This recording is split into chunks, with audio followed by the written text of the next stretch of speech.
Hello friends, welcome to paralegal study unit 5। आज हम अपने देखेंगे DPSP, directive principle of state policy. तो देखो, एक छोटी सी चीज़ आपने ज़रूर अपनी लाइफ में भी ज़रूर महसूस की होगी कि हमारे जो पेरेंट्स हैं कई बार हमें ज़रूर ये कहते हैं कि अपने बच्चों को पेरेंट्स बोलते हैं कि भाई आप लाइफ में कुछ भी करें, लेकिन ऐसा कोई काम ना करना जिससे कि हमें शर्मिंदा होना पड़े और कल को हमारी जो इज्जत है वो कहीं ना कहीं गिरे समाज में। तो वो ये रिक्वेस्ट हमसे हमेशा करते हैं ना। अब देखो, उन्होंने रिक्वेस्ट कर दी, अब मानना या ना मानना वो तो हमारे ऊपर है ना। बट एक चीज़ ज़रूर है, आपने महसूस की होगी कि कोई भी हम जब काम करते हैं तो वो चीज़ हमें कहीं ना कहीं पीछे एक रहती ज़रूर है ना, कि यार हमारे मम्मी पापा ने एक हमसे एक चीज़ बोल दी थी और वो चीज़ हमें ज़रूर हर हाल में निभानी है। तो कहने का मतलब, उन्होंने जो बात बोली थी वो सिर्फ हमारे ऊपर छोड़ दी कि भाई आप हो सके तो प्लीज़ अपने माँ बाप की जो इज्जत है उसको हमेशा ऊपर रखना, है ना। और फिर हम कोई भी एक्ट करने जब जाते हैं तो नो डाउट ज़रूरी नहीं है कि हम हमेशा हमसे सही ही काम होंगे, एक आध बार गलती भी होती है। बट ओवरऑल जब भी हम कहीं बाहर जाते हैं, कोई कोई भी काम करते हैं, तो कहीं ना कहीं हमारी आंखों के सामने वो पेरेंट्स की इमेज ज़रूर आ जाती है ना, कि हम कुछ गलत तो नहीं कर रहे हैं। In the same way DPSP जो है, directive principle of state policy, ये राज्यों को कुछ निर्देश देता है। अब वो राज्य उस निर्देश का पालन करें या ना करें वो उनकी मर्जी है। बट डीपीएसपी में एक तरीके से कुछ निर्देश दे रखे हैं कि हर एक जो राज्य है, जो राज्य सरकारें हैं, उनको क्या क्या करना चाहिए। ठीक है। तो ये आपको एक छोटा सा इसका मतलब जो है वो आपको समझ आ गया होगा। तो डीपीएसपी की बेसिक सी हम सबसे पहले इंट्रोडक्शन देखते हैं। तो देखो, इससे पहले जो फोर्थ यूनिट जो हमने की थी, फोर्थ यूनिट में हमने फंडामेंटल राइट को अच्छे से समझा था और उसमें मैंने आपको जो दो इंपॉर्टेंट चीज़ें बताई थी कि फंडामेंटल राइट का कोई अगर वोलेशन होता है तो हम डायरेक्ट कोर्ट में अप्रोच कर सकते हैं। ठीक है, इसीलिए उनको जस्टिसेबल राइट बोला गया है। लेकिन अभी जो इस चैप्टर में हम देखेंगे डीपीएसपी, तो डीपीएसपी के केस में क्या है कि अगर कोई राज्य सरकारें डीपीएसपी के जो निर्देश हैं, अगर उनका पालन कोई राज्य सरकारें गवर्नमेंट नहीं करती है, तो हम कोर्ट में जाके उसमें क्लेम नहीं कर सकते। हम ये नहीं कह सकते कि देखो जो राज्य है वो डीपीएसपी में जो प्रोविज़न है, जो प्रावधान है, उसका पालन नहीं कर रहे हैं। तो कहने का मतलब ये नॉन जस्टिसेबल हैं डीपीएसपी। ठीक है, एक तो सबसे पहले आपको ये बात ध्यान रखनी है कि जो डीपीएसपी अगर इनका कोई पालन नहीं करता है राज्य सरकारें, तो हम कोर्ट में नहीं जा सकते, है ना। Can not claimed in the court. दूसरा, अगर हम बात करें कि जो फंडामेंटल राइट थे, फंडामेंटल राइट जो हमें दिए गए, उसका मतलब ही है कि इंडिया एक लिबरल डेमोक्रेटिक स्टेट है। फिर से बोलता हूँ, फंडामेंटल का जो प्रोविज़न दिया गया इंडियन कॉन्स्टिट्यूशन में, वो कहीं ना कहीं दिखाता है कि इंडिया एक लिबरल डेमोक्रेटिक स्टेट है। तो डेमोक्रेटिक स्टेट बिल्कुल आपको पता है कि लोगों के द्वारा चुनी हुई हमारे सरकार है यहाँ पे। और लिबरल जो वर्ड है इसका काफ़ी एक इम्पोर्टेंस है। तो लिबरल डेमोक्रेटिक का मतलब ही है यहाँ पे कि कहीं ना कहीं हमारे यहाँ जो चीज़ें हैं वो काफ़ी स्मूथ हैं। हमारे यहाँ ऑर्थोडॉक्स या फिर कंजर्वेटिव थॉट की चीज़ें नहीं है। हमारे यहाँ पे फ्रीडम बहुत है लोगों को, है ना। और इसलिए आपने ज़रूर देखा होगा कि यहाँ पे हर कोई जो है ज्ञान झाड़ता है, जिसको किसी चीज़ की समझ हो चाहे ना हो, लेकिन हर कोई क्लेम ठोकता ज़रूर है कि मुझे सब कुछ पता है। तो कहने का मतलब लिबरल डेमोक्रेटिक स्टेट जो है ये हमें दिखता है अपने फंडामेंटल राइट्स में। दूसरी तरफ जो डीपीएसपी का जो प्रोविज़न है कॉन्स्टिट्यूशन में, वो हमारा कहीं ना कहीं दिखाता है कि इंडिया एक वेलफेयर स्टेट है। तो जब आप डिफरेंस करेंगे ना, जैसे फंडामेंटल राइट और डीपीएसपी में, तो इन चीज़ों को आप थोड़ा ज़रूर मेंशन करें कि फंडामेंटल राइट जस्टिसेबल राइट हैं, मीन्स इनका वोलेशन होता है कोर्ट में जा सकते हैं। डीपीएसपी नॉन जस्टिसेबल राइट हैं कि इनके अगर कोई राज्य सरकार इनका पालन नहीं करती है तो हम कोर्ट में नहीं जा सकते। फंडामेंटल राइट शो करते हैं कि इंडिया एक लिबरल डेमोक्रेटिक स्टेट है, और डीपीएसपी जो है वो शो करता है कि इंडिया एक वेलफेयर स्टेट भी है। इसके अलावा fundamental right part 3 of the Indian constitution में आता है, डीपीएसपी आता है part 4 of the Indian constitution में। फंडामेंटल राइट के जो आर्टिकल हैं वो हमने देखे थे पिछले यूनिट में। आर्टिकल जो 12 है, ठीक है, उससे लेके 32 तक पूरा हमारा फंडामेंटल राइट से रिलेटेड था। और डीपीएसपी के जो आर्टिकल अगर हम देखें तो वो हैं 36 से 51। ठीक है, तो ये कुछ डिफरेंस मैंने आपको बताई इंट्रोडक्शन में। तो पिछली यूनिट फंडामेंटल राइट आपने अच्छे से की होगी, तो उसमें पूरा फंडामेंटल राइट से रिलेटेड था, और फिर भी मैंने आपको कुछ बेसिक यहाँ पे डिफरेंस बता दिए हैं डीपीएसपी और फंडामेंटल राइट में। ठीक है, तो अब हम पूरा चैप्टर फोकस करेंगे अपना डीपीएसपी पे ही। तो डीपीएसपी कहाँ पे है? Part 4 of the Indian constitution, ये बात आपको ध्यान रखनी है। और डीपीएसपी के जो पार्ट 4 ऑफ द कॉन्स्टिट्यूशन में आर्टिकल कहाँ कहाँ से हैं, तो 36 से लेके 51 तक जो आर्टिकल हैं वो पूरे डीपीएसपी से रिलेटेड हैं। और डीपीएसपी का मेन ऑब्जेक्टिव क्या है? मेन ऑब्जेक्टिव है कि जो राज्य सरकारें हैं वो हर एक सेक्शन के लिए, मीन्स कोई भी किसी भी वर्ग का इंसान हो, उसका सोशली और इकोनॉमिक डेवलपमेंट कराए। ये इसका मतलब वेलफेयर स्टेट की कहीं ना कहीं कामना की गई है डीपीएसपी में। फिर ये रेफरेंस के रूप में आप लिख सकते हैं कि ग्रैनविल जो ऑस्टिन थे, ठीक है, ये थिंकर हैं, तो आप इनको ज़रूर रेफरेंस में डाल सकते हैं। तो आप लिखें कि अकॉर्डिंग टू ऑस्टिन व्यू जो डीपीएसपी है वो क्या करते हैं, वो हमारे जो कॉन्स्टिट्यूशन मेकर्स ने एक सपना देखा था कि हर एक इंसान जो है उसको सोशल, इकोनॉमिक और पॉलिटिकल जस्टिस मिले। तो डीपीएसपी उन्हीं सोशल, इकोनॉमिक और पॉलिटिकल जस्टिस की कामना जो है वो करता है।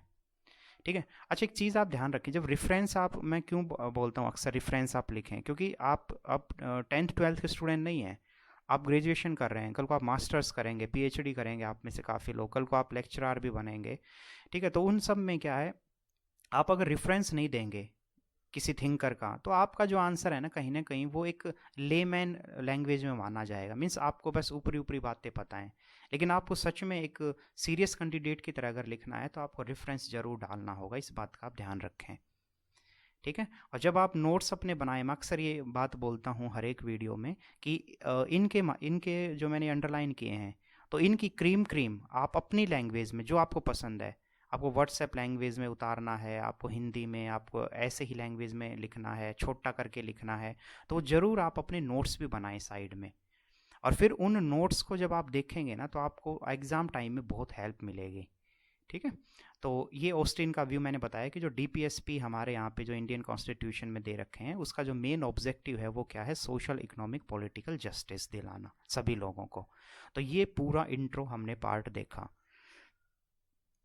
अब आते हैं जेनेसिस ऑफ डीपीएसपी। जेनेसिस का जो मतलब होता है वो होता है ओरिजिन ऑफ समथिंग, मीन्स किसी चीज़ का कहाँ से ओरिजिन हुआ है। तो डीपीएसपी का ओरिजिन कैसे हुआ, इसके बारे में हम इस पूरे टॉपिक में देखेंगे।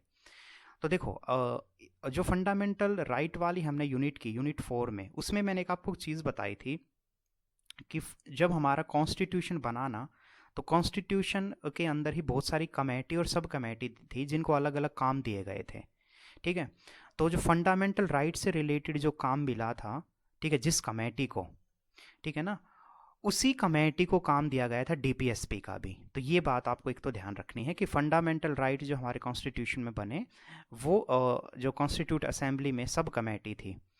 ठीक है, देखो, आप इतना ध्यान रखें, एक बड़ी बॉक्स ले लो, जैसे फॉर एग्जांपल एक टोकरी है, उस टोकरी में फंडामेंटल राइट भी हैं, उस टोकरी में माइनॉरिटी से रिलेटेड भी राइट हैं, उसमें ट्राइबल लोगों के बारे में भी आपको चीज़ें डालनी हैं। ये पूरी एक टोकरी मान लो हमारी है। ठीक है, तो फिर ये हुई पूरी, ये काम दिया गया एक कमेटी को। फिर कॉन्स्टिट्यूशन मेकर को लगा कि यार ये बहुत ज़्यादा, इसमें ना एक टोकरी में बहुत सारी चीज़ें हो गई, तो क्यों ना फंडामेंटल राइट वाली जो चीज़ है उसको टोकरी से निकाल के एक सब कमेटी बना दी जाए। तो ये जो सब कमेटी, और कमेटी में आप पजल मत होना, कमेटी मतलब मेन, जिसमें बहुत सारी चीज़ें हैं। फिर मेकर को लगा कि फंडामेंटल राइट तो भी बहुत इंपॉर्टेंट टॉपिक है, तो क्यों ना इसको अलग से एक सब कमेटी को भेज दिया जाए। तो वो उस में से निकल के सब कमेटी के पास उसको भेजा गया। तो कहने का मतलब, जिस सब कमेटी ने फंडामेंटल राइट के बारे में पूरा रिसर्च किया था ना, उसी सब कमेटी ने डीपीएसपी के बारे में भी सजेशंस दी थी। तो ये पॉइंट आपको ध्यान रखना है ओरिजिन के रूप में। ठीक है, दोबारा से बोलता हूँ कि फंडामेंटल राइट जो है, इसके साथ साथ माइनॉरिटी के राइट, ट्राइबल्स के राइट और बहुत सारे इशू थे, वो एक कमेटी को दिए गए। ठीक है, ये मान लो प्रॉपर एक कमेटी है कोई। ठीक है, फिर बाद में लगा कि फंडामेंटल राइट तो काफ़ी इंपॉर्टेंट टॉपिक है, तो उसको निकाल के एक सब कमेटी, और सब कमेटी का मतलब ही है इस कमेटी का पार्ट है वो, तो सब कमेटी को वो काम दिया गया, और जिस सब कमेटी ने फंडामेंटल राइट के बारे में सजेशंस दी थी, उसी ने ही डीपीएसपी के बारे में भी सजेशन दी है। तो ये हुआ एक इंट्रो, जो उसका ओरिजिन है। दूसरा, कुछ जो हमारे कॉन्स्टिट्यूट असेंबली में कुछ इम्पोर्टेंट आपको नाम ध्यान रखने हैं जो उस समय मेंबर थे, जिन्होंने स्पेशली डीपीएसपी के ऊपर बहुत ज़्यादा जोर दिया। तो उसमें BN रॉय, ठीक है, और AK अय्यर, BR अम्बेडकर, आप इसको ज़रूर मेंशन करें, KT शाह, ये सब कुछ लोग थे जिन्होंने डीपीएसपी के ऊपर बहुत ज़्यादा जोर दिया। इसके अलावा अगर हम और देखें तो डीपीएसपी का जो ओरिजिन है वो कहीं ना कहीं हमें कराची रिजोल्यूशन में दिखता है। कराची रिजोल्यूशन 1931 में हुआ था। तो कराची रिजोल्यूशन जब हुआ, ठीक है, उस दौरान जब हम वेरियस लीडर हमारे जो इंडियन उस दौरान जो फ्रीडम के लिए लड़ रहे थे, तो सभी लीडर्स इस बात पे सहमति उन्होंने जताई कराची रिजोल्यूशन में कि हम जब आज़ाद हो जाएंगे ना, तो हम कुछ ऐसी चीज़ें सरकारों को बोल लेंगे कि भाई आपको ये काम करना चाहिए। जैसे आपको शिक्षा का स्तर अच्छा करना चाहिए, आपको लोगों की जो मूलभूत सुविधाएं हैं वो सब आप प्रोवाइड करें। और ये ऐसा क्यों, मीन्स ये शुड में ही क्यों उन्होंने सोचा था? देखो, आपको एक चीज़ ध्यान रखनी है, कई बार ना हमारे जो मेकर थे उनको एक चीज़ लगा कि यार कुछ चीज़ें तो हमें राज्यों पे भी तो छोड़नी चाहिए ना। जैसे अभी जो स्टार्टिंग में ही इस यूनिट के मैंने जब आपसे बोला कि आपके पेरेंट्स आपसे कहते हैं कि बेटा या बेटी कि आप प्लीज़ कोई ऐसा काम मत करना जिससे हमारी जो इज्जत है वो कल को धूल में मिले। तो अब वो क्या, वो फांसी थोड़ी ना तोड़ सकते हैं हमें, ना हमारे ऊपर 24 घंटे वो निगरानी कर सकते हैं, बस एक बात ही बोल सकते हैं, और समझदार को तो इशारा ही काफ़ी होता है ना। तो इन द सेम वे कि हमारे जो कॉन्स्टिट्यूशन मेकर थे उन्होंने काफ़ी चीज़ें तो बिल्कुल की कि भाई ये तो आपको करना ही करना है। जैसे जो फंडामेंटल राइट है वो हमने देखा कि फंडामेंटल राइट जो है अगर उनका वोलेशन होता है तो हम डायरेक्ट कोर्ट में जा सकते हैं सरकार के खिलाफ। तो वो चीज़ है, लेकिन हर चीज़ वो सरकार को ऐसे बांध के नहीं रखना चाहते थे, तो उन्होंने कुछ चीज़ें कह दी कि आप सरकार के ऊपर हम छोड़ते हैं, उनको ऐसा करना तो चाहिए, अगर नहीं करेंगे तो देखो उसमें कोई कुछ सरकार का बिगाड़ तो नहीं सकते हम, ठीक है, लेकिन अगर सरकारें वो काम करती हैं तो लोग उनको पसंद भी करेंगे और बार बार उन्हीं जो जो MPs हैं या MLA उनको मौका भी मिलेगा। ठीक है, तो ये कुछ आपको ध्यान रखना है कि ओरिजिन डीपीएसपी का हमने बात की, वो कराची रिजोल्यूशन जब हुआ तो उस दौरान भी डीपीएसपी के बारे में कॉन्स्टिट्यूशन सॉरी हमारे जो लीडर्स थे उन्होंने बोला था कि आज़ाद जब हम होंगे हम अपने संविधान में स्पेशल डीपीएसपी का प्रावधान भी रखेंगे। एक और चीज़ की, जो डीपीएसपी जो हमने लिया है, इसके जो प्रोविजंस लिए हैं वो हमने इरिस कॉन्स्टिट्यूट से लिए हैं। इरिस याद रखना आयरलैंड है, अगर देश का नाम अगर आपको लिखना हो तो आप कहेंगे कि आयरलैंड से। हमारे कॉन्स्टिट्यूशन को बोरोइंग बैग भी बोला जाता है। बोरोइंग बैग का मतलब होता है कि एक तरीके से ऐसा थैला जिसमें बहुत सारी चीज़ें बाहर से ले लेके हमने अपना बैग भरा है। और ये सच बात भी है कि हमारा जो कॉन्स्टिट्यूशन है उसमें हमने यूएसए से भी कुछ ना कुछ लिया, यूके से कुछ ना कुछ लिया हमने, इसके अलावा कनाडा से, आयरलैंड से, ठीक है ना, तो बहुत सारे देशों से हमने कुछ ना कुछ लिया है। लेकिन इतना आप ज़रूर ध्यान रखें कि सिर्फ ये कहना कि इंडियन कॉन्स्टिट्यूशन जस्ट एक बोरिंग बैग है, ये बात गलत है। हमारा कॉन्स्टिट्यूशन ज़रूर हमने अच्छी अच्छी चीज़ें दूसरे देशों से ली हैं, बट उनको कट कॉपी पेस्ट हमने नहीं किया है। हमने वही चीज़ें अलग दूसरे देशों से ली हैं जो हमारे यहाँ पे सर्कमस्टांसिस के हिसाब से फिट बैठ रही थी। तो जो डीपीएसपी का जो प्रावधान है वो हमने आयरलैंड के कॉन्स्टिट्यूशन से लिया है। तो ये है ओरिजिन। ओरिजिन में जब भी आप लिखेंगे तो आप लिखेंगे कि जो डीपीएसपी है वो उसके प्रोविजंस हमने आयरलैंड कॉन्स्टिट्यूशन से लिए हैं। दूसरा, जो कराची रिजोल्यूशन हुआ 1931 में, तो उस दौरान भी हमारे जो लीडर्स थे उन्होंने फोकस किया कि जब हम अपना संविधान बनाएंगे तो उसमें स्पेशल डीपीएसपी का प्रावधान रखेंगे। इसके अलावा उस जब कॉन्स्टिट्यूट असेंबली बनी, जिसको संविधान बनाने की जब जिम्मेदारी मिली जिन मेकर्स को, तो उनमें कुछ इम्पोर्टेंट लीडर थे जिसमें B R Ambedkar, KT Shah, ठीक है, AK अय्यर, इन सब लोगों ने भी बहुत ज़्यादा जोर दिया डीपीएसपी पे। और इसको एक और चीज़, अगर आपको तोड़ना ही हो इस वर्ड को, तो देखो, directive principle of state policy. Of state policy मतलब कि राज्यों को ये निर्देश दिए गए हैं। क्या? तो डायरेक्टिव मतलब निर्देश, दिशा दिखाना, एक तरीके से डायरेक्शन दिखाना, और प्रिंसिपल मतलब सिद्धांत। तो राज्यों को कुछ ऐसे सिद्धांत, उनको डायरेक्शन दिखाई गई है। अब वो राज्य इस सिद्धांत पे, इन डायरेक्शंस पे चलते हैं नहीं चलते हैं, वो राज्यों की मर्जी भाई।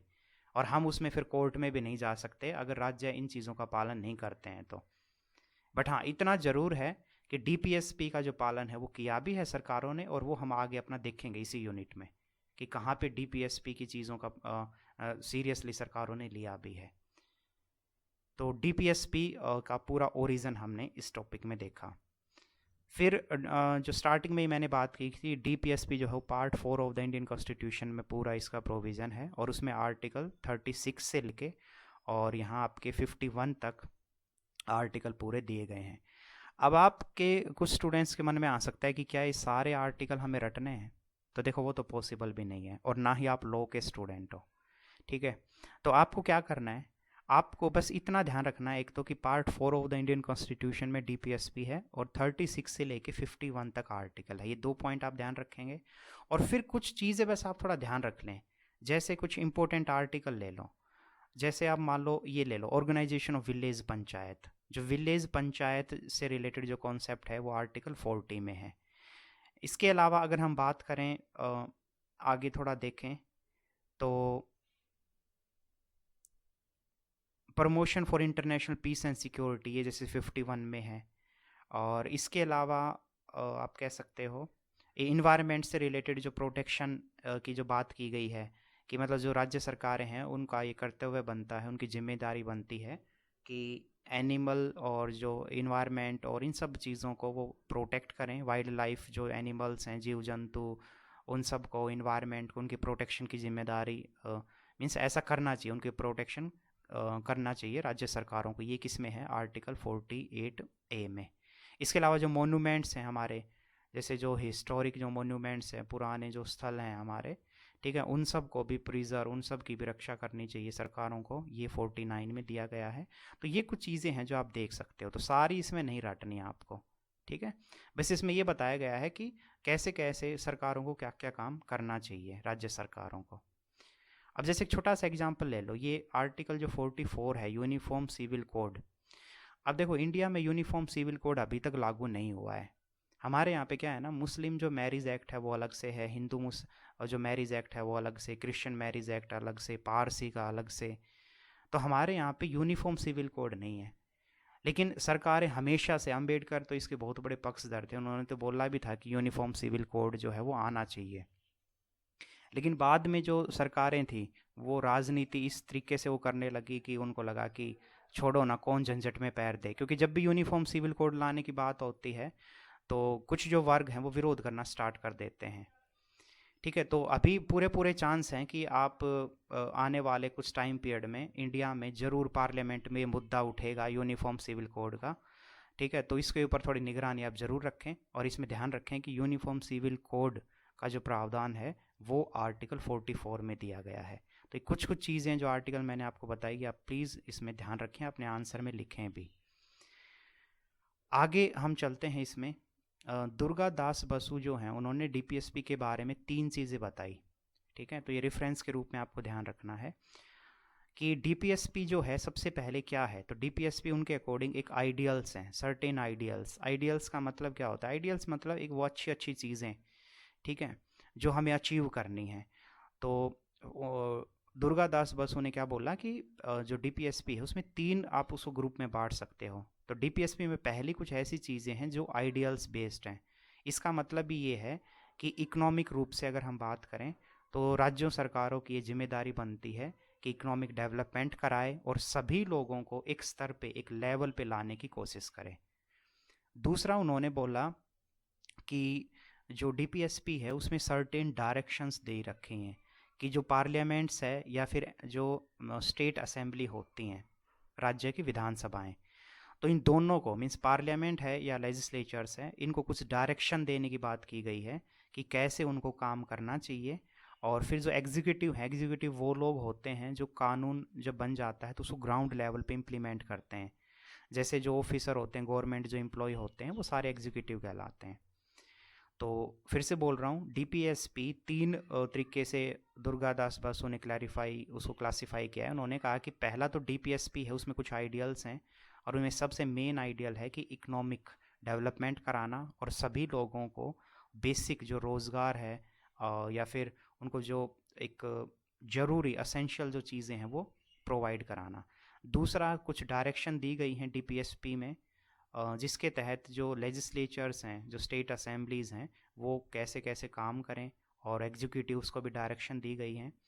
तीसरा जो है वो है राइट ऑफ द सिटीजन, कि अगर मान लो ये कोर्ट, जैसे फॉर एग्जांपल फंडामेंटल राइट की तरह डीपीएसपी का अगर राज्य सरकारें पालन नहीं करती हैं तो हम कोर्ट में तो जा नहीं सकते। तो उस दौरान क्या क्या राइट है, मीन्स सिटीज़न को क्या क्या करना चाहिए, ठीक है, कैसे वो अपनी सरकारों को ये प्रेशर दिला सकते हैं, प्रेशर में ला सकते हैं कि आपको डीपीएसपी में जो प्रावधान है उनका पालन करना चाहिए। अच्छा, मैं आपसे एक छोटी चीज़ पूछता हूँ। अगर मान लो गवर्नमेंट है, गवर्नमेंट अच्छे से काम नहीं कर रही है, जैसे एक छोटी सी चीज़ ही ले लो, अभी हमने जो बात की कि कोई भी सरकार जो है वो ऊपर जो प्रोविज़न हमने देखे 36 से 51 में, मान लो उसमें वो चीज़ें वो नहीं करके दे रहे हैं, तो हम कैसे उनको उनसे निकलवा सकते हैं अपना काम राज्य सरकारों से, आप बताइए। तो पॉज करके आप इसको ज़रूर एक बार विचार करें, ठीक है। तो देखो, आप में से कुछ लोगों ने ज़रूर ऐसा सोचा होगा, आपके मन में ज़रूर आया होगा कि सबसे मेन जो हथियार है वो है हमारे पास चुनाव। मीन्स क्यों, जब मान लो कोई सरकारें अच्छे से काम नहीं कर रही हैं तो सबसे मेन है कि हम सरकार ही बदल दें 5 साल बाद, ताकि उनको समझ आ जाए कि भाई सत्ता में ऐसे ही नहीं रहा जाता, सत्ता में अगर रहना है तो आपको लोगों के लिए काम भी करना होगा, ठीक है। तो जो भी जिन्होंने ऐसा सोचा था तो वो बिल्कुल सही आंसर है कि हमारे पास जो सबसे मेन हथियार है वो है अपना वोटिंग, कि जो अपना मत है, अपना जो मतदान है वो सोच समझ के दें, पहली चीज़। और दूसरी चीज़, जब भी हमारे कोई घरों में या फिर गलियों में या फिर गांव में या शहर में आसपास कोई एमएलए या ये सब लोग जब आते हैं तो उनसे ऐसे क्वेश्चन किए जाएं, ठीक है, कि भाई आप इन सब चीज़ों का पालन कहाँ कर रहे हो। तो ये कहीं ना कहीं कुछ हथियार है, मीन्स जागरूक होकर अवेयरनेस के थ्रू जब हम पढ़े लिखेंगे और ये पढ़ी हुई चीज़ों का जब हम ग्राउंड लेवल पे इम्प्लीमेंट भी करेंगे, तभी सही मायने में हम सरकारों को मजबूर कर सकते हैं कि वो इन सब चीज़ों को अच्छे से पालन इनका करें। तो ये हमने 3 चीज़ें देखी दुर्गादास बासु के अकॉर्डिंग, कि ये डीपीएसपी में क्या क्या है। तो उसमें आइडियल्स हैं, उसमें कुछ डायरेक्शंस हैं और उसमें सिटीजन्स को कुछ अधिकार दिए गए हैं। आगे चलते हैं कि डीपीएसपी से रिलेटेड आर्टिकल 36 से लेके 51 तक हमने देखे, वो आपको ध्यान रखने हैं। इसके अलावा कुछ अदर इम्पोर्टेंट आर्टिकल्स भी हैं जो डीपीएसपी से रिलेट ही करते हैं, या हम कह सकते हैं कि कहीं ना कहीं वो यही directive principle of state policy से एसोसिएटेड हैं। तो उसमें कौन कौन सा आर्टिकल है? उसमें सबसे पहला जो आर्टिकल है वो है 335। अब ये 335 आर्टिकल क्या है? तो इसमें सबसे मेन चीज़ है, जैसे आपने देखा होगा कि जब कोई गवर्नमेंट जॉब जो भी होती हैं, जैसे एसएससी ले लो, बैंकिंग या फिर यूपीएससी, तो उसमें एससी एसटी लोगों के लिए कुछ ना ईयर मतलब एज का कुछ उसमें रिलैक्सेशन मिलता है, ठीक है, उनको कुछ छूट मिलती है, कट ऑफ में भी थोड़ा बहुत उनको छूट मिलती है।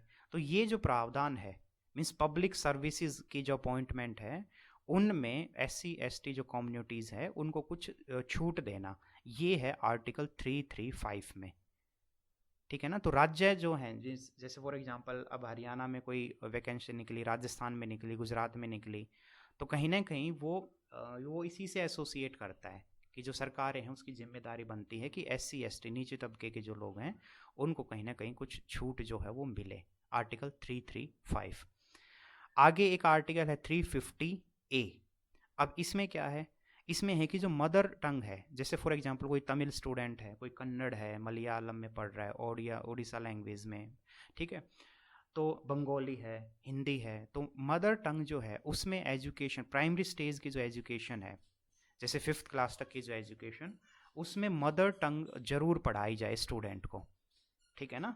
और स्पेशली माइनॉरिटी ग्रुप के जो लोग हैं, माइनॉरिटी में जो लैंग्वेजेस हैं, तो ये है 350A में। फिर है आगे 351, 351 जो आर्टिकल है वो क्या कहता है कि जो हिंदी लैंग्वेज है उसको प्रमोट करना है, ठीक है, और कोशिश करनी है कि हिंदी लैंग्वेज जो है वो स्टार्टिंग में हर एक स्कूलों में पढ़ाई जाए। तो ये कुछ 3 आर्टिकल हमने बात की जो कहीं ना कहीं राज्यों को निर्देश देते हैं कि सरकारों को, राज्य सरकारों को ये काम भी करना चाहिए। तो उसमें 335 देखा जो SC ST लोगों के लिए कुछ छूट की बात करता है, 350A देखा जो मदर टंग में एजुकेशन देने की बात करता है, और 351 देखा जो हिंदी लैंग्वेज को स्प्रेड करने की, प्रमोट करने की बात करता है। तो ये भी आप ध्यान रखें, ये इसी से एसोसिएट हैं। तो ये पूरा जो हमने अभी बात की सारी, ये हमारा था पूरा origin of the directive principle of state policy. दूसरा, अब आते हैं कि अमेंडमेंट कब कब हुए हैं हमारे DPSP में। तो ये इसमें बहुत सारे अमेंडमेंट हैं, तो सारे तो आपको याद करना इतना शायद पॉसिबल नहीं होगा, लेकिन कुछ कुछ अमेंडमेंट आप ध्यान रखें। जैसे 42nd अमेंडमेंट हुआ था 1976 में, इमरजेंसी लगी थी 75 में, उसके ठीक नेक्स्ट ईयर 1976 में कौन सा अमेंडमेंट, तो 42nd अमेंडमेंट। आप प्लीज़ इसको तो रट्टा मार लें बिल्कुल बुरी तरीके से, क्योंकि 42nd जो अमेंडमेंट है ये बहुत ज़रूरी है, ठीक है ना। तो 42nd अमेंडमेंट हुआ 1976 में, और उसमें 4 न्यू सब्जेक्ट जो हैं वो बोले गए कि राज्यों को ये सब करना है। तो उसमें क्या क्या है, पहला, हेल्दी डेवलपमेंट ऑफ चिल्ड्रन। इसका मतलब जैसे बच्चे जो हैं तो उनको न्यूट्रिशन, जो आपने सुना होगा जैसे मिड डे मील ले लो स्कीम, जिसमें बच्चों को स्कूलों में जो है खाना मिलता है, ठीक है। सेम जो गरीब महिलाएं हैं जैसे, तो अस्पतालों में उनको प्रॉपर मेडिसिन, उनको चेकअप, उनको सप्लीमेंट्स, ये सब चीज़ें मिलती हैं। तो ये हेल्दी डेवलपमेंट ऑफ चिल्ड्रन जो है इसका प्रावधान किया गया आर्टिकल 39। तो इसका मतलब पहले ये नहीं था, ये 42nd अमेंडमेंट जब किया 1976 में, उसमें ये चीज़ ऐड की गई, हेल्दी डेवलपमेंट ऑफ चिल्ड्रन। आगे है to promote equal justice and provide free legal aid. जो जैसे गरीब लोग हैं, गरीब इंसान है, वो अपने लड़ नहीं सकता, कोर्ट में जा नहीं सकता, ठीक है, और कई बार उसको पता भी नहीं होता, तो उस दौरान जो राज्य सरकारें हैं वो उसको जस्टिस दिलाए, और फ्री लीगल एड का मतलब उसको कोई जो वकील हैं वो मुहैया कराए सरकारें, ताकि वो भी अपने अधिकारों के लिए फाइट कर सके। ये है 39A में। इसके अलावा जो इंडस्ट्री में जो वर्कर्स होते हैं उनका पार्टिसिपेशन बढ़े।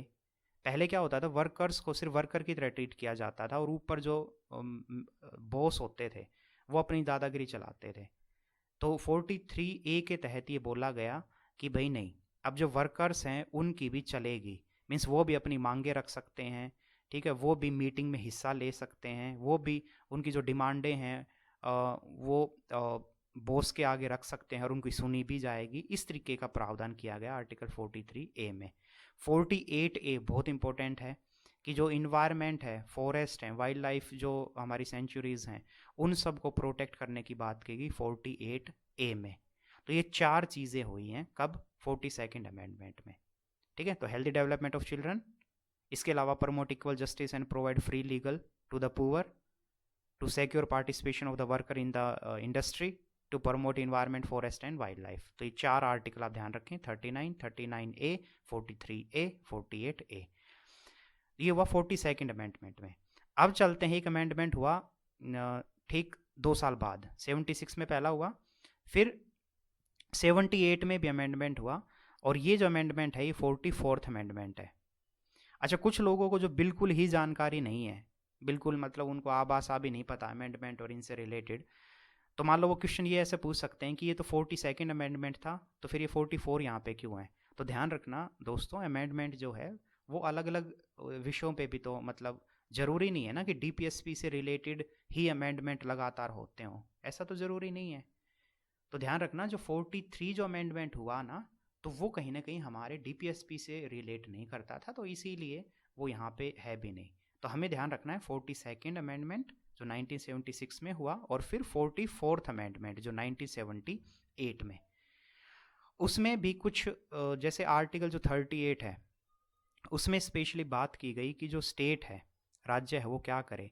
तो जो इनइक्वालिटी है किसी भी रूप से, जैसे इनकम के रूप में, अपॉर्चुनिटीज़, फैसिलिटी, जैसे कुछ लोगों को तो बहुत अच्छी फैसिलिटी मिल रही हैं, या कुछ लोग तो बहुत ज़्यादा जिनकी इनकम है, ठीक है, और ऐसी चीज़ें, तो किसी भी रूप की जो इनइक्वालिटी है ना, उसको कम से कम कैसे किया जाए, ये राज्यों को बोला गया कि भाई आप जो इनइक्वालिटी है उसको कम करने की कोशिश करें, ठीक है, आर्टिकल 38 के तहत। ये हुआ था 44th अमेंडमेंट में। फिर आगे चलते हैं तो 2002 में 86th अमेंडमेंट हुआ, उसके तहत आर्टिकल 45 में कुछ चेंज किए गए और उसमें कहा गया कि जो जो चाइल्डहुड केयर, जैसे आपने आंगनबाड़ी का कॉन्सेप्ट सुना होगा ज़रूर, तो वहाँ पे बच्चों को स्टार्टिंग में बिल्कुल आबास ABCD ऐसे ये सब पढ़ाया भी जाता है, उनको खाना वगैरह मिलता है, ठीक है। और सेम स्कूलों में भी जो अगर हम बात करें कि उनको एजुकेशन की, फ्री एजुकेशन की जो बात की गई है, और तो ये सारी जो चीज़ें हैं कहीं ना कहीं वो ये जो 86th अमेंडमेंट है जो 2002 में हुआ, इसमें ये चीज़ें हैं। और फिर उसी में ही 21 ये फंडामेंटल राइट वाले, उसमें भी हमने देखा था 2002 में ही जो फंडामेंटल राइट है उसके आर्टिकल 21A में मीन्स ये एक ऐड किया गया कि फ्री एंड कंपलसरी एजुकेशन की बात की गई 6 साल से 14 साल तक के बच्चों की। तो ये 86th अमेंडमेंट में सारी चीज़ें हुई हैं। तो इसका ओवरऑल आप समझ लो 86 अमेंडमेंट 2002 में हुआ, वो चाइल्डहुड केयर, जो बच्चे छोटे बच्चे हैं उनकी केयर अच्छे से हो और उनकी शिक्षा पे बेहतर तरीके से काम हो, ये इस पे जोर दिया गया। 97th अमेंडमेंट हुआ था 2011 में। उसमें क्या बोला गया था? तो उसमें बोला गया था कि जो कोऑपरेटिव सोसाइटीज़ हैं, सहकारी जो संस्थाएं होती हैं, जो मतलब मिल के काम करती हैं, जैसे बहुत सारा आपने देखा होगा ये जो अमूल है ना, दूध का जो आपने, अब हम जो दूध पीते हैं और इतना फेमस है, याद रखना इसका जो कॉन्सेप्ट है ना, ये कोऑपरेटिव सोसाइटीज़ के ऊपर ही बेस्ड है। आप इस चीज़ को प्लीज़ ध्यान रखना कि अमूल जो है ना दूध, ध्यान रखना वो कोऑपरेटिव सोसाइटीज़ के उस पर ही वर्क करता है। इसका मतलब क्या होता है? इसका मतलब थोड़ा मैं आपको बता दूं। जैसे आपने ये सुना होगा कई बार कि मान लो आप 10 लोग हैं, ठीक है, आप 10 लोग कुछ पैसे पैसे मिला करके और कहीं पे एक जगह पे इन्वेस्ट करते हैं आप, तो उसमें जो प्रॉफिट होगा, ठीक है, वो सब में फिर इक्वल बट जाएगा। तो यही होता है कोऑपरेटिव सोसाइटीज़, मीन्स मिल के काम करना। तो 97th जो अमेंडमेंट हुआ था 2011 में, उसमें राज्यों को यही बोला गया था कि भाई आप जो है वो कोऑपरेटिव सोसाइटीज़ है उनको और बेहतर बनाइए। इसके अलावा जो लोकतांत्रिक डेमोक्रेटिक जो चीज़ें हैं उसको और ज़्यादा प्रमोट करिए। तो ये कुछ चीज़ें आप ध्यान रखें जो मोस्ट इंपॉर्टेंट है, और इसमें स्पेशली कोऑपरेटिव सोसाइटीज़। तो कितने अमेंडमेंट देखे हमने? अगर हम बात करें तो 42nd अमेंडमेंट 1976 में, फिर 44th अमेंडमेंट 1978 में, फिर 86th अमेंडमेंट 2002 में, और फिर 97th अमेंडमेंट 2011 में। तो ये सारे अमेंडमेंट हुए हैं जो राज्यों को निर्देश देते हैं, राज्यों को डायरेक्शन देते हैं कि आपको ये काम करना चाहिए। आगे हम चलते हैं अब एग्जीक्यूशंस ऑफ DPSP, ठीक है। तो इसका मतलब क्या होता है? इसका मतलब है कि एक तरीके से प्लान कि कैसे DPSP को जो सरकारें हैं, राज्य सरकारें हैं, उन्होंने क्या सच में इनका पालन किया भी है, या फिर सिर्फ अगर हम बात करें कि ये DPSP सिर्फ कॉन्स्टिट्यूशन में ही रह गए। तो आपका आंसर होगा कि जो DPSP है उनको ज़रूर उनका पालन किया गया है, उनको एग्जीक्यूट किया गया है ग्राउंड लेवल पे भी। अब कैसे, तो वो हम इस पूरे टॉपिक में देखेंगे, काफ़ी इंपॉर्टेंट है, ध्यान से सुनिएगा। पहला देखो कि जो राज्य सरकारें हैं उन्होंने वेरियस कमीशन बनाए, वेरियस स्कीम लॉन्च की, वेरियस प्रोग्राम्स चलाए, जिसके तहत क्या हुआ कि जो निचले तबके के लोग हैं, जो पुअर जो वर्ग है, चाहे SC ST हम बात करें, चाहे वुमेन के भलाई के लिए ले लो। जैसे अब एक छोटा सा एक एग्जांपल ले लो, जैसे आपने देखा होगा मनरेगा जो स्कीम है जिसमें 100 दिन का रोज़गार मिलता है। इसके अलावा मान लो कहीं पे बेटी बचाओ बेटी पढ़ाओ अभियान चल रहा है, कहीं पे राज्य सरकारें अपने यहाँ पे लड़कियों को फ्री में एजुकेशन दे रही हैं, उनको उनकी सीट रिज़र्व की जा रही हैं, ठीक है, और उनको मान लो फ्री में जो लैपटॉप या कुछ ऐसी चीज़ें दी जा रही हैं, या कोई स्कीम चलाई जा रही है। कहने का मतलब जैसे एक स्कीम ले लो कि आप उनके जो पेरेंट्स हैं वो कुछ फिक्स थोड़ा बहुत अमाउंट हर महीने डाल लेंगे या हर साल डाल लेंगे, और 18 साल की जब लड़की हो जाएगी तो अच्छा खासा अमाउंट जो है वो लड़की के अकाउंट में, पेरेंट्स के अकाउंट में आ जाएगा। तो मीन्स एक एग्जांपल के लिए मैं बताना चाह रहा हूँ कि वेरियस जो प्रोग्राम और जो स्कीम जो आपको दिखाई देती हैं, ठीक है, जो हमारा कहीं ना कहीं सोशल डेवलपमेंट कराती हैं या इकोनॉमिक डेवलपमेंट, वो सारी की सारी जो स्कीम हैं और जो प्रोग्राम्स हैं वो कहीं ना कहीं DPSP को ही ध्यान में रखते हुए वो बनाए गए हैं, मैं ये कहना चाह रहा हूँ यहाँ इस पॉइंट में। दूसरा, जो पहले प्लानिंग कमीशन था, फिर प्लानिंग कमीशन को ख़त्म करके अभी नीति आयोग बना दिया गया है। नीति आयोग की जिम्मेदारी यही है कि वो इकोनॉमिक डेवलपमेंट के ऊपर ज़्यादा उसका फोकस रहता है, ठीक है, कि समाज में इकोनॉमिक डेवलपमेंट कैसे किया जाए, कैसे जो बेहतर स्तर पे जो कोऑर्डिनेशन बनाया जाए पूरी सभी राज्य सरकारों के बीच। तो ये काम पहले प्लानिंग कमीशन का था, तो प्लानिंग कमीशन को रिप्लेस करके अभी नीति आयोग बना दिया गया है। तो ये जो नीति आयोग हो या प्लानिंग कमीशन का हो, इनका जो कॉन्सेप्ट है सोशल और इकोनॉमिक इक्वेलिटी को प्रमोट करना, जस्टिस दिलाना, ये भी डीपीएसपी का ही कहीं ना कहीं रिफ्लेक्शन इसमें हमें दिखाई देता है। इसके अलावा लैंड रिफॉर्म किए गए थे, मीन्स पहले जमींदारी थी, जमींदारी मीन्स बहुत सारे जमींदार वर्ग थे जिनके पास बहुत सारी ज़मीन थी, तो जमींदारी को ख़त्म करके प्रॉपर जो उनकी ज़मीन ले लेके गरीब लोगों को दी गई, ठीक है, जिनके पास ज़मीन नहीं थी, या फिर उस प्रॉपर ज़मीन का अच्छे से बंटवारा किया गया। तो जमींदारी को ख़त्म करना, ये भी डीपीएसपी के तहत ही चीज़ें हुई हैं। इसके अलावा कोऑपरेटिव फार्मिंग, जैसे जो अभी अभी मैंने ऊपर भी बात की थी, कोऑपरेटिव सोसाइटीज़, कोऑपरेटिव फार्मिंग, और जो मिल्क जो अमूल का मैंने आपको बताया, जैसे वो कोऑपरेटिव बिजनेस है एक तरीके से, तो वो कहीं ना कहीं सेम इन डीपीएसपी के जो वैल्यूज़ हैं, जो डीपीएसपी के जो सिद्धांत है, प्रिंसिपल्स हैं, उन्हीं को ही ये रिफ्लेक्ट करता है। इसके अलावा अगर हम बात करें जैसे कि free legal aid to the poor, कि जैसे कोई गरीब है जो कोर्ट की फ़ीस नहीं भर सकता, जो वकील हायर नहीं कर सकता, तो उनको जो है सरकार मुहैया कराएगी लीगल जो एड है। इसके अलावा चाइल्ड लेबर को ख़त्म करना, ठीक है, और इंडस्ट्रियल मान लो कि डिस्प्यूट है उसको कम करना, लोगों के गरीब लोगों के हित में काम करना, जो मार्जिनलाइज्ड जो सेक्शन SC ST उनके अपलिफ्टमेंट के लिए काम करना, वुमेन की बेनिफिट के लिए, जैसे मैटरनिटी बेनिफिट। आपको पता है कि अभी महिला जैसे प्रेग्नेंट जब होती है, बेबी होता है, तो उस दौरान अगर वो ऑफिस नहीं भी जाते हैं तब भी उनको जो सैलरी है वो मिलती है। तो मैटरनिटी बेनिफिट को प्रमोट करना, और वुमेन के लिए जो कुछ सीट रिजर्व करना, उनकी सेफ्टी का ध्यान रखना, ठीक है। ये वेरियस टाइप से जो भी आपके जिस आप राज्य में है, तो वहाँ पे ज़रूर आप देखें कि SC ST से रिलेटेड, वुमेन से रिलेटेड, चिल्ड्रन से रिलेटेड, वहाँ पे फॉरेस्ट से रिलेटेड ये कौन कौन सी स्कीम चलाई गई हैं। तो वो जितनी भी सारी आप चीज़ें देखेंगे वो कहीं ना कहीं डीपीएसपी के ही वैल्यूज़ को रिफ्लेक्ट करती होंगी। मेरा कहने का मतलब ये है। तो आप इस तरीके से भी आप इन चीज़ों को देख के अपनी इंसाइट को डेवलप कर सकते हैं। फिर इसके अलावा खादी विलेज जो इंडस्ट्री मीन्स खादी को जो सरकारें हैं वो प्रमोट करती हैं कि भाई खादी, हैंडलूम, जो हैंडीक्राफ्ट जो चीज़ें हैं उसको ज़्यादा से ज़्यादा बढ़ावा दिया जाए।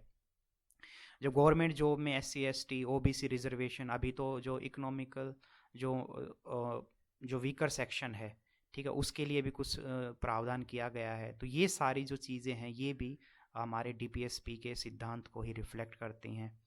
फिर विलेज पंचायत का एस्टेब्लिश हो जाना, और विलेज पंचायत में भी आपको पता है जैसे जो महिला प्रधान होती हैं, तो कई बार क्या होता है, आपने देखा होगा कि ऐसे आता है कि सिर्फ महिलाएं ही चुनाव लड़ सकती हैं पंचायत का। तो ये सब क्या है, ताकि जो महिलाओं की स्थिति बेहतर हो। और क्योंकि जब प्रधान महिला होगी और महिला जब पॉलिटिक्स में आएगी, तो वो अपने बच्चों को, अपने आसपास भी लोगों को और लड़कियों को इनकरेज करेंगे।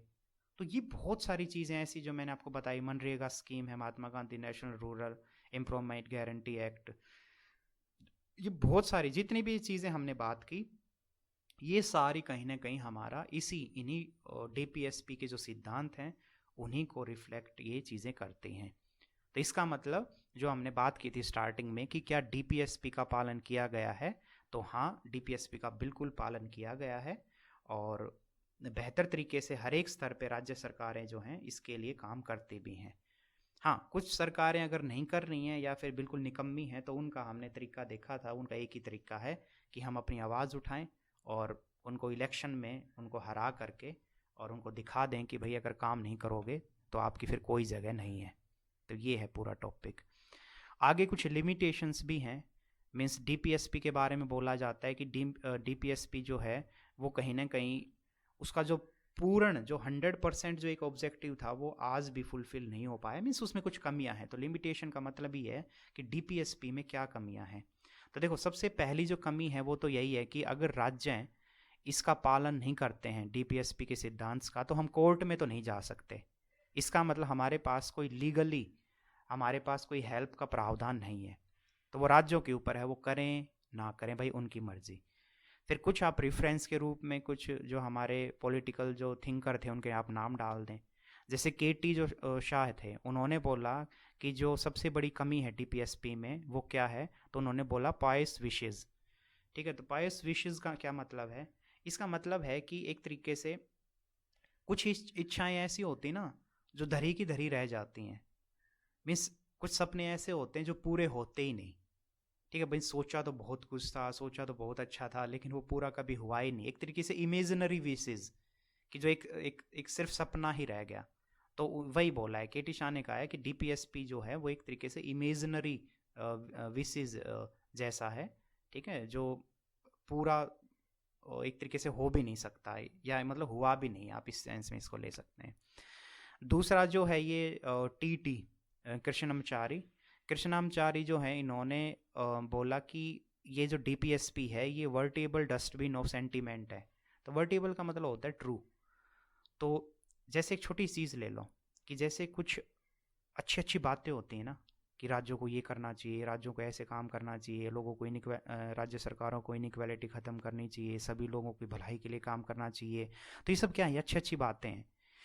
तो ये जो कृष्णामचारी जो हैं, इन्होंने कहा कि ये जो अच्छे अच्छे जो सेंटीमेंट्स हैं ना, उन सभी सेंटीमेंट्स को डस्टबिन में डाल देना, यही है DPSP। इसका मतलब कहीं ना कहीं ये कटाक्ष कर रहे हैं। ये कहना ये चाह रहे हैं कि नो डाउट सेंटीमेंट तो बहुत अच्छे हैं, बहुत अच्छी चीज़ें हैं DPSP में, लेकिन जो राज्य सरकारें हैं उन्होंने कहीं ना कहीं अपने स्वार्थ के चलते क्या कर दिया है, उनको डस्टबिन में डाल दिया है। तो ये आप जो क्रिटिक्स के रूप में आप ये ऐसा कुछ लिख सकते हैं, या इनकी कमी जो DPSP की कमियां हैं तो उसमें आप ये एक दो पॉइंट आप डाल सकते हैं। अब लास्ट में वो कंपैरिजन करा रहा है कि फंडामेंटल राइट और DPSP में कंपैरिजन अगर हम करें, तो ये तो स्टार्टिंग में भी दोस्तों मैं आपको बता चुका हूँ, दोबारा से बोल देता हूँ। फंडामेंटल जो राइट है वो part 3 of the Indian constitution में है, DPSP part 4 of the Indian constitution में है। फंडामेंटल राइट हैं वो जस्टिसिएबल हैं, हम कोर्ट में अप्रोच कर सकते हैं अगर हमारे फंडामेंटल राइट का वोलेशन होता है तो, लेकिन DPSP के केस में हम कोर्ट में अप्रोच नहीं कर सकते। फंडामेंटल राइट को जो जिम्मेदारी सौंपी गई, मीन्स फंडामेंटल राइट किसको दिए गया था ये टॉपिक, तो ये सब कमेटी को दिया गया था, उसी सब कमेटी ने ही DPSP के बारे में भी प्रोविज़न दिए थे। तो ये कुछ पॉइंट हुए। इसके अलावा अगर हम बात करें कि रेफरेंस के रूप में आप लिख दें, यहाँ पे दे रखा है कि अकॉर्डिंग टू जो ऑस्टिन है, ऑस्टिन ने कहा कि फंडामेंटल राइट और DPSP कहीं ना कहीं वो दोनों, उनकी जो जड़ें हैं ना वो फ्रीडम स्ट्रगल में हमें दिखाई देती हैं। मीन्स दोनों फंडामेंटल राइट और DPSP दोनों का ही जन्म जो है वो आज़ादी के लिए जब हम लड़ रहे थे तो उसी दौरान हमारे लीडर्स ने समझ लिया था कि फंडामेंटल राइट और DPSP दोनों को हम ज़रूर डालेंगे अपने संविधान में। तो इनकी जो जड़ें हैं वो कहीं ना कहीं हमें फ्रीडम स्ट्रगल के दौरान दिखाई देती हैं अकॉर्डिंग टू ऑस्टिन। और इसके अलावा दोनों फंडामेंटल राइट और DPSP हैं वो सेम कमेटी ने रिकमेंडेशन दी थी। तो कौन सी कमेटी थी वो? Sub committee, right sub committee जो थी, उन्होंने इन दोनों के बारे में ही अच्छे से रिसर्च किया था और फिर हमारे कॉन्स्टिट्यूशन में इन दोनों को ही ऐड किया गया। एक जो बिल्कुल इंटरेस्टिंग रूप में अगर हम देखें तो वो ये है कि फंडामेंटल राइट कहीं ना कहीं नेगेटिव वे में हम इसको देखते हैं और DPSP पॉजिटिव। आपको लगेगा कि यार ये तो बड़ी उल्टी बात हो गई, मीन्स फंडामेंटल राइट तो पॉजिटिव होने चाहिए ना, कि अगर हमारा उनके साथ कोई भी इन चीज़ों का वोलेशन करता है तो हम कोर्ट में जा सकते हैं, तो ये तो अच्छी चीज़ है। तो यहाँ पे ये क्यों लिखा हुआ है कि फंडामेंटल राइट्स आर नेगेटिव? तो ध्यान रखना ये इसलिए लिखा हुआ है क्योंकि फंडामेंटल ये एक्चुअली सरकारों के लिए है, ये उस नज़रिए से आप समझो। कहने का मतलब देखो, फंडामेंटल राइट में ये बोला गया है कि सरकारें क्या क्या नहीं कर सकती। जैसे सरकारें किसी को बिना बात के अरेस्ट नहीं कर सकती। सरकारें जो हैं अगर कोई पीसफुली प्रोटेक्ट कर रहा है तो उनको लाठी मार के भगा नहीं सकती।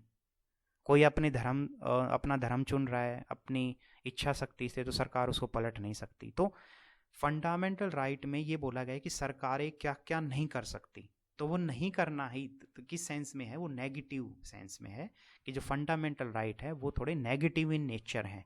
लेकिन DPSP क्या है? DPSP में राज्यों को क्या बोला गया है? आपको ऐसा करना चाहिए, आपको ऐसा करना चाहिए, आपको ऐसा करना चाहिए, बढ़ावा दिया जा रहा है। तो इसीलिए DPSP जो है वो पॉजिटिव रूप में शो होते हैं। और ये जस्टेबल नॉन जस्टेबल ये मैं आपको बता चुका हूँ। इसके अलावा अगर हम बात करें कि डीपीएसपी जो है वो वेलफेयर की बात करते हैं, मीन्स डीपीएसपी में जो जितने भी प्रोविज़न है वो वेलफेयर स्टेट से रिलेटेड हैं, और जो फंडामेंटल राइट के जितने भी प्रोविज़न है वो लिबरल डेमोक्रेटिक स्टेट को शो करता है वो। अब यहाँ पे एक इंटरेस्टिंग चीज़ मैं आपको बताता हूँ। देखो, सुप्रीम कोर्ट में कई बार ये मुद्दा उठा कि जो डीपीएसपी और फंडामेंटल राइट, इसमें ज़्यादा तवज्जो किसे दी जाए। फिर से बोल रहा हूँ, मान लो आपसे भी अगर कोई पूछ ले कि कहीं ना कहीं दोनों तो सही चीज़, मतलब दोनों ही सही है, लेकिन फिर भी अगर एक को चुनना हो तो आप किसको चुनेंगे, तो आपका आंसर होना चाहिए फंडामेंटल राइट को। तो इस चीज़ को आप ध्यान रखें कि हमेशा से, नो डाउट, दोनों कहीं ना कहीं एक दूसरे को पूर्ण करते हैं, दोनों ही एक दूसरे के पैरेलल चलते हैं ये, ठीक है। और आप कह सकते हो कि दोनों ही ज़रूरी हैं, आप किसी एक को नहीं छोड़ सकते। लेकिन फिर भी कोई ऐसी सिचुएशन अगर आ जाए कि आपको सिर्फ एक ही को चुनना हो तो आप फंडामेंटल राइट को हमेशा अपर हैंड में रखेंगे, इस बात का आप ध्यान रखें। दूसरा, कुछ फेमस केस हैं, जैसे ये चंपाकम दारू रंजन केस हुआ था 1951 में।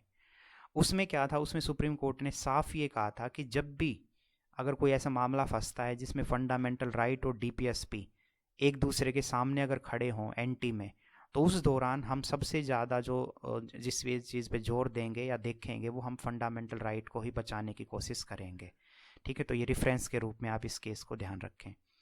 दूसरा, गोलकनाथ केस हुआ था 1967 में, और केशवानंद भारती केस 1973 में। ये भी बहुत इंपॉर्टेंट हैं दोनों। तो इसका भी बिल्कुल क्रीम आपको बता देता हूँ, आपको पूरा अंदर तक नहीं जाना है क्योंकि आप लॉ के स्टूडेंट नहीं हो। बस आपको इतना ध्यान रखना है, गोलकनाथ जो केस हुआ था ना, उसमें संविधान में मीन्स ये सुप्रीम कोर्ट ने ये बोला था कि पार्लियामेंट के पास कोई भी पावर नहीं है कि वो फंडामेंटल जो राइट है उसको ब्रेक कर सके या फिर कॉन्स्टिट्यूशन में अमेंडमेंट कर सके, ठीक है ना। तो the parliament would have no power to make an amendment. किससे रिलेटेड? फंडामेंटल राइट से रिलेटेड। ये बोला गया था गोलकनाथ केस में। लेकिन केशवानंद भारती केस में ये बोला गया कि नहीं, पार्लियामेंट अमेंडमेंट तो कर सकती है। फिर से बोल रहा हूँ, गोलकनाथ केस में क्या था कि कॉन्स्टिट्यूशन के जो ये फंडामेंटल राइट वाला जो पार्ट है, पार्ट 3 में फंडामेंटल राइट दिया हुआ है, तो उस पार्ट 3 में कोई भी अमेंडमेंट नहीं कर सकती पार्लियामेंट, ये बोला गया गोलकनाथ केस में। लेकिन केशवानंद भारती केस में बोला गया कि नहीं, अगर कोई ऐसी सिचुएशन आ रही है कि part 3 of the Indian constitution means fundamental right में भी अगर आपको चेंज करना है तो आप बिल्कुल चेंज कर सकते हैं, अमेंडमेंट कर सकते हैं। लेकिन आप एक बात का पार्लियामेंट को ध्यान रखना होगा कि बेसिक जो स्ट्रक्चर है उसके साथ कोई भी छेड़छाड़ नहीं होगी। और बेसिक स्ट्रक्चर क्या है? ये प्रीमेबल है। तो ये 3 यूनिट में हम बहुत अच्छे से इसको डिस्कस कर चुके हैं। तो जिन्होंने नहीं देखी वो प्लीज़ उस 3rd यूनिट को भी, प्रीमेबल को ज़रूर समझें, क्योंकि प्रीमेबल जो स्टार्टिंग में जो दे रखा है उसमें जो बातें हैं वो हमारे पूरे कॉन्स्टिट्यूशन का कहीं ना कहीं एक टॉर्च की तरह वो चीज़ें हैं कि प्रीमेबल पढ़ के हम एक आइडिया लगा सकते हैं कि इंडियन कॉन्स्टिट्यूशन में क्या क्या चीज़ें हैं।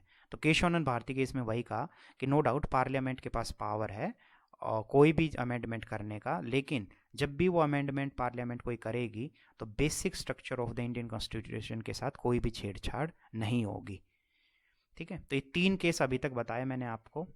जो 1951 का जो केस है, ठीक है, इस केस में हमने देखा कि उन्होंने बोला कि जो डीपीएसपी और फंडामेंटल राइट अगर आमने सामने कभी कॉन्फ्लिक्ट में खड़े हैं तो हम फंडामेंटल राइट को बचाने की कोशिश करेंगे।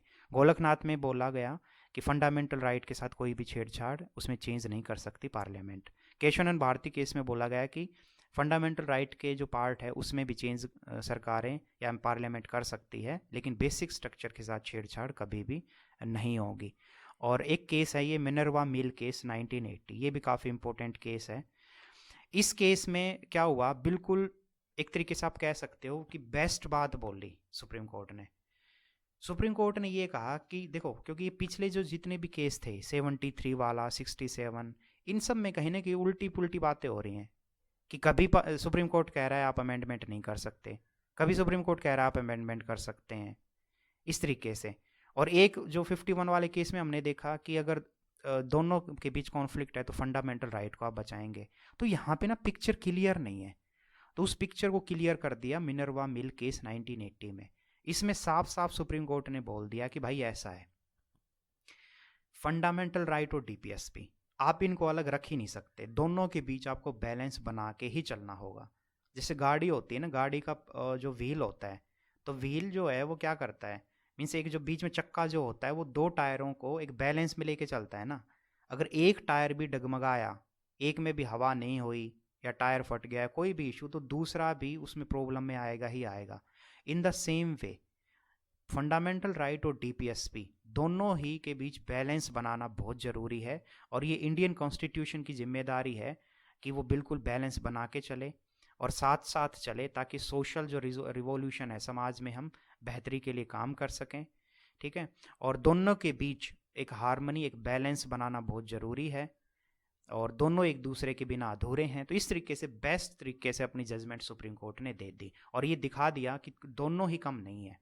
ठीक है ना, फंडामेंटल राइट जितना ज़रूरी है उतना ही ज़रूरी डीपीएसपी भी है। तो ये है हमारा पूरा दोस्तों चैप्टर, बहुत इम्पोर्टेंट चैप्टर है ये। ठीक है, तो इसको अच्छे से आप पढ़ें, तो बहुत सारी मेहनत करें, हमेशा बड़े सपने देखें और लड़कियों की रिस्पेक्ट ज़रूर करें। Thank you so much.